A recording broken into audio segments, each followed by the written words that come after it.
ചേർക്കുന്നത് ഈ കറിയിലേക്ക് തേങ്ങ അരച്ച് ചേർക്കും. പിന്നെ കറിയിലേക്ക് പുളിക്ക് വേണ്ടിയിട്ട് തൈരും ചേർക്കും. തൈര് ചേർക്കുമ്പോൾ അത്യാവശ്യം നല്ല പുളിയുള്ള തൈര് ചേർക്കാം. അപ്പോഴായിരിക്കും കറിക്ക് നല്ല ടേസ്റ്റ് ഉണ്ടാവുക. പിന്നെ കറി നമ്മുടെ ചോറിന്റെ കൂടെ ഒഴിച്ച് കഴിക്കാൻ വേണ്ടിയിട്ട് നല്ല ടേസ്റ്റ് ഉള്ള ഒരു കറിയാണിത്. അപ്പോൾ നമുക്ക് നോക്കാം ഇതേനെ റെഡിയാക്കാൻ വേണ്ട സാധനങ്ങൾ എന്തൊക്കെയാന്ന് നോക്കാം. അതിന് വേണ്ടിയിട്ട് 300 ഗ്രാം കോവയ്ക്ക എടുത്തിട്ടുണ്ട്. ഈ കോവയ്ക്ക ഞാനിവിടെ ഇതേപോലെ ഇങ്ങനെ നല്ല ചെറുതായിട്ട് കട്ട് ചെയ്തിട്ട് എടുത്തിട്ടുണ്ട്. അത് ഞാനിവിടെ ഒരു കോവയ്ക്കാനെ 4ആയിട്ട് പൊളിച്ചിട്ട് ഇങ്ങനെ കട്ട് ചെയ്തിട്ട് എടുത്തേക്കുന്നത്. കാരണം കോവയ്ക്ക നമ്മൾ ഫസ്റ്റ് നന്നായിട്ട് മുരിച്ചിട്ട് എടുക്കും. അപ്പോൾ കോവയ്ക്ക ഇതേപോലെ നല്ല ചെറുതായിട്ട് കട്ട് ചെയ്തിട്ട് എടുക്കണം. പിന്നെ കറിയിലേക്ക് നമ്മൾ തേങ്ങ അരച്ച് ചേർക്കും. അതിന് വേണ്ടിയിട്ട് ഞാനിവിടെ ഇങ്ങനെ ഗ്ലാസ്സിലാണ് നിങ്ങൾ അളവ് കാണിക്കുന്നത്. ഇതേപോലത്തെ ചില്ലിൻ്റെ ഗ്ലാസ്സിൽ 3/4 ഗ്ലാസ് തേങ്ങ എടുത്തിട്ടുണ്ട്. ഇതിലേക്ക് 1 ടീസ്പൂൺ ചെറിയ ജീരകവും കൂടി ചേർത്തിട്ട് ഇതിലേക്ക് നമ്മൾ ആവശ്യത്തിന് വെള്ളവും ചേർത്തിട്ട് ഈ തേങ്ങ നല്ല പേസ്റ്റ് പോലെ അരച്ചെടുക്കണം. അപ്പോൾ ഇതിലേക്ക് വെള്ളം ചേർക്കുമ്പോൾ നിങ്ങൾ ഒരുപാട് വെള്ളം ചേർക്കരുത്. അത് നിങ്ങൾക്ക് അറിയാലോ. തേങ്ങയൊക്കെ അരച്ചിട്ട് എടുക്കുമ്പോൾ കുറച്ച് വെള്ളം ഒഴിച്ചിട്ട് അരച്ചിട്ട് എടുക്കുക. അപ്പോഴായിരിക്കും തേങ്ങ നല്ല പേസ്റ്റ് പോലെ അരഞ്ഞു കിട്ടുക.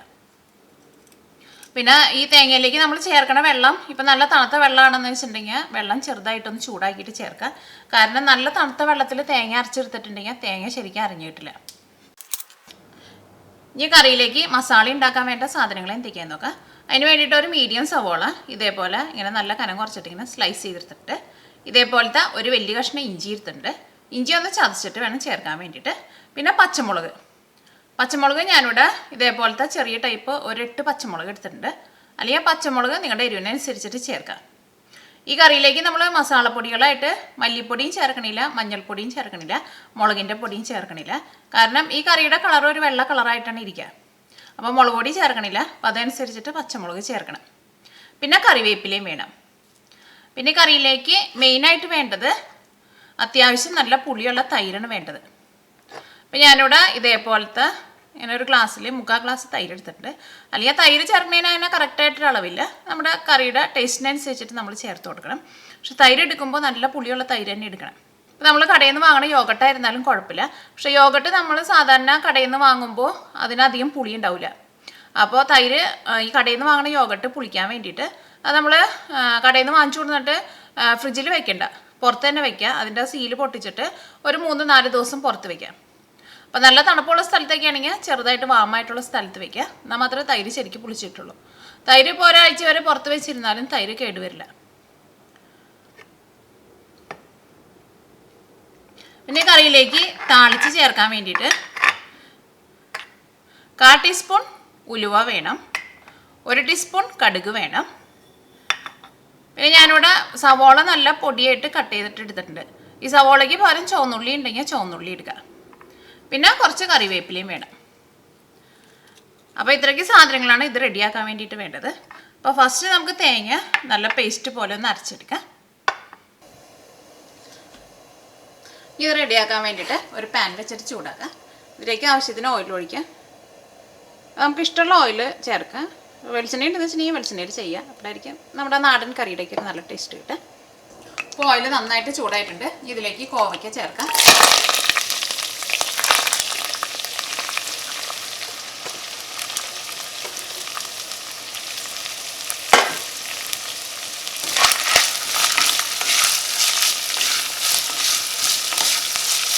ഈ കോവയ്ക്ക ഒന്ന് മൊരിച്ചിട്ട് ഇടുക.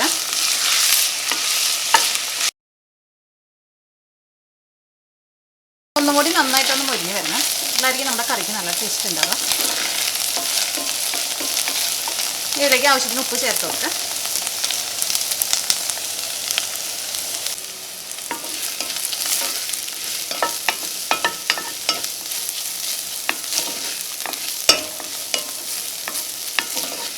അപ്പോൾ കോവയ്ക്ക നന്നായിട്ട് മൊരിഞ്ഞിട്ടുണ്ട്. ഇത് നമുക്ക് നീക്കി വയ്ക്കാം. അത് കഴിഞ്ഞിട്ട് ഇതിലേക്ക് നമുക്ക് സവോളയും ഇഞ്ചിയും പച്ചമുളകും കറിവേപ്പിലയും ഇട്ടിട്ടൊന്ന് വഴറ്റണം. ഇതൊന്ന് നീക്കി വയ്ക്കാം.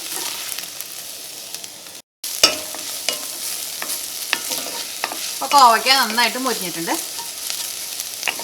ഇത് നമുക്ക് നീക്കി വയ്ക്കാം. അത് കഴിഞ്ഞിട്ട് ഇതിലേക്ക് നമുക്ക് സവോളയും ഇഞ്ചിയും പച്ചമുളകും കറിവേപ്പിലയും ഇട്ടിട്ടൊന്ന് വഴറ്റണം. ഇതൊന്ന് നീക്കി വയ്ക്കാം. ഇതിലേക്ക് കുറച്ചുകൂടി ഓയിൽ ചേർക്കാം. ഈ ചൂടായ ഓയിലിലേക്ക് സവോളയും ഇഞ്ചിയും പച്ചമുളകും കറിവേപ്പിലയും ചേർക്കാം.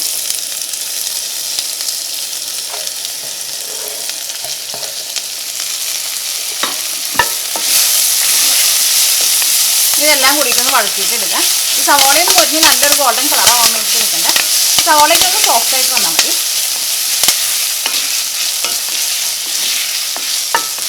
ഇപ്പോൾ നമ്മൾ സവോളയ്ക്ക് ഇതേപോലെ ഒന്ന് വഴറ്റിയിട്ട് എടുക്കുമ്പോൾ ഒരുപാട് ഓയിൽ ചേർക്കണ്ട. കാരണം ഇതിലേക്ക് നമുക്ക് ഇനി മസാലപ്പൊടികളൊന്നും ചേർത്തിട്ടൊന്നും മൊരിച്ചിട്ട് എടുക്കേണ്ട ആവശ്യമില്ലല്ലോ. ഈ സവോളയ്ക്ക് ഒന്ന് നന്നായിട്ടൊന്ന് സോഫ്റ്റായിട്ട് വന്നാൽ മതി. സവോളയ്ക്ക് വഴന്നിട്ടുണ്ട്. സവോളയ്ക്ക് നല്ല സോഫ്റ്റായിട്ട് വന്നിട്ടുണ്ട്. ഇതിലേക്ക് നമ്മൾ വറുത്ത് വെച്ചേക്കണ കോവയ്ക്ക ഉണ്ടല്ലോ, ആ കോവയ്ക്കയും കൂടിയിട്ട് ചേർക്കാം.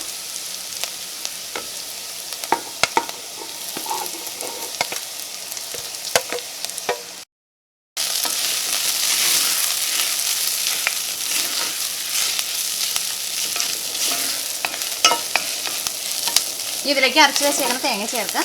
ജീരകവും തേങ്ങയും കൂടിയിട്ട് അരച്ച് വെച്ചിട്ടുണ്ടല്ലോ, അത് ചേർക്കാം. ആ തേങ്ങ അരച്ചിട്ടെടുക്കുമ്പോൾ നല്ല പേസ്റ്റ് പോലെ അരച്ചെടുക്കണം. എല്ലാവർക്കും കറിക്ക് നല്ല ടേസ്റ്റ് ഉണ്ടാവും.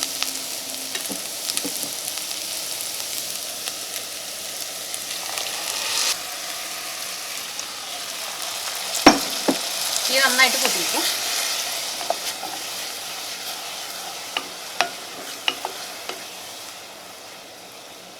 ഈ കറിയുടെ ടേസ്റ്റ് നോക്കിയിട്ട് ഈ കറിയിലേക്ക് ഉപ്പ് വേണമെന്ന് വെച്ചിട്ടുണ്ടെങ്കിൽ ടേസ്റ്റിനനുസരിച്ചിട്ട് ഉപ്പ് ചേർക്കാം.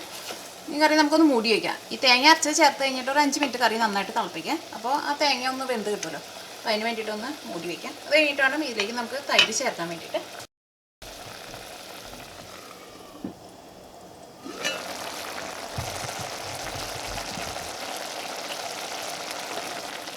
അപ്പോൾ തേങ്ങ അരച്ചത് ചേർത്ത് കഴിഞ്ഞിട്ട് കറി ഞാനിവിടെ 5 മിനിറ്റ് മൂടി വെച്ചിട്ട് കറി ഇതേപോലെ തിളപ്പിച്ചിട്ടുണ്ടായിരുന്നു.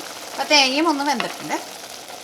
അപ്പോൾ കറിയിൽ ഇത്രയ്ക്ക് ചാറ് മതി. ഇനി ഇതിലേക്ക് നമ്മൾ തൈരും കൂടി ഒഴിച്ച് കഴിഞ്ഞ് കഴിയുമ്പോൾ അത്യാവശ്യം നല്ലൊരു ഗ്രേവി ഉണ്ടാവും. ഒരുപാട് വെള്ളം പോലെ എടുക്കണ്ട. ഈ കറി കുറച്ചൊന്ന് തിക്കായിട്ട് ഇരിക്കണം. അപ്പോഴായിരിക്കും ആ കറിയുടെ ടേസ്റ്റ് ഉണ്ടാവുക. തൈര് ഞാനിവിടെ മിക്സിയിൽ ഇട്ടിട്ടൊന്ന് കറക്കി എടുത്തിട്ടുണ്ട്. തൈര് ചേർക്കാം.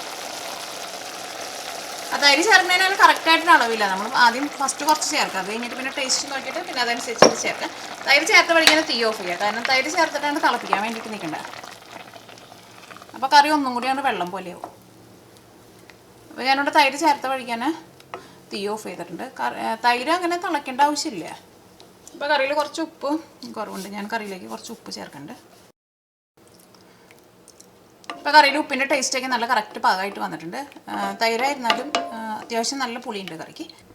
ഈ കറിയിലേക്ക് താളിച്ച് ചേർക്കാൻ വേണ്ടിയിട്ട് ഒരു പാൻ വെച്ചിട്ട് ചൂടാക്കുക. ഇതിലേക്ക് ആവശ്യത്തിന് ഓയിൽ ചേർക്കാം.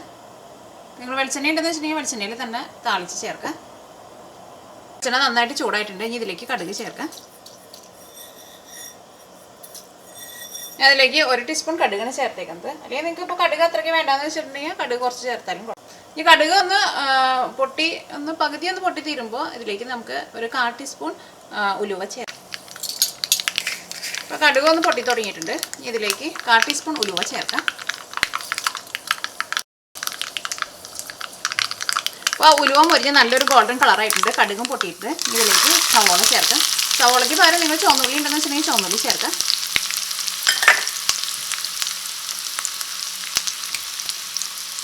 ഇതിലേക്ക് കറിവേപ്പില ചേർക്കാം.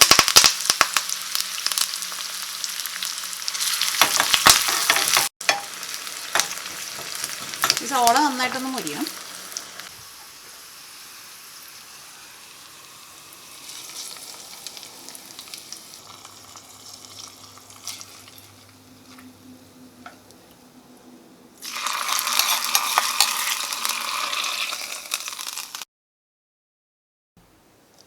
നമ്മുടെ കോവയ്ക്ക കറി റെഡി ആയിട്ടുണ്ട്. ഈ കറി ഇതേപോലെ തന്നെ ഇരിക്കണം. ഒരുപാട് വെള്ളം പോലെ ഇരിക്കുകയും ചെയ്യരുത്, ഭയങ്കര തിക്കായിട്ട് ഇരിക്കുകയും ചെയ്യരുത്. ഇതേപോലെ തന്നെ ചെറുതായിട്ടൊന്ന് കുറുകിയ പോലെ ഇരിക്കണം.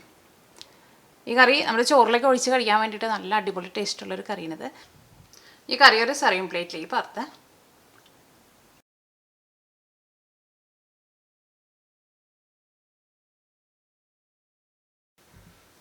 നമ്മുടെ കോവയ്ക്ക കറി റെഡി ആയിട്ടുണ്ട്. ഈ കറി നമ്മുടെ ചോറിൻ്റെ കൂടെയൊക്കെ കഴിക്കാൻ വേണ്ടിയിട്ട് നല്ല ടേസ്റ്റുള്ളൊരു കറിയാണിത്. പിന്നെ കറി റെഡിയാക്കിയിട്ട് എടുക്കാനായിരുന്നാലും വലിയ പാടൊന്നുമില്ല, പെട്ടെന്ന് തന്നെ റെഡിയാക്കിയിട്ട് എടുക്കാനും പറ്റും. പിന്നെ ഇതിലേക്ക് തൈര് ചേർക്കുമ്പോൾ അത്യാവശ്യം നല്ല പുളിയുള്ള തൈര് ചേർക്കണം. അപ്പോഴായിരിക്കും കറിക്ക് നല്ല ടേസ്റ്റ് ഉണ്ടാവുക. പിന്നെ കറിയിലേക്ക് തൈര് ചേർത്ത് കഴിഞ്ഞിട്ട് പിന്നെ കറി തിളയ്ക്കാൻ വേണ്ടിയിട്ട് നിൽക്കണ്ട. അങ്ങനെ തൈര് ചേർത്ത് കഴിഞ്ഞിട്ട് കറി തിളച്ചിട്ടുണ്ടെങ്കിൽ ചിലപ്പോൾ കറി ഇങ്ങനെ ഭയങ്കര വെള്ളം പോലെയൊക്കെ ആവും, അല്ലെങ്കിൽ ഇങ്ങനെ പിരിഞ്ഞ പോലെയൊക്കെ വരും. അപ്പോൾ തൈര് ചേർത്ത് പഠിക്കാൻ തീ ഓഫ് ചെയ്യുക.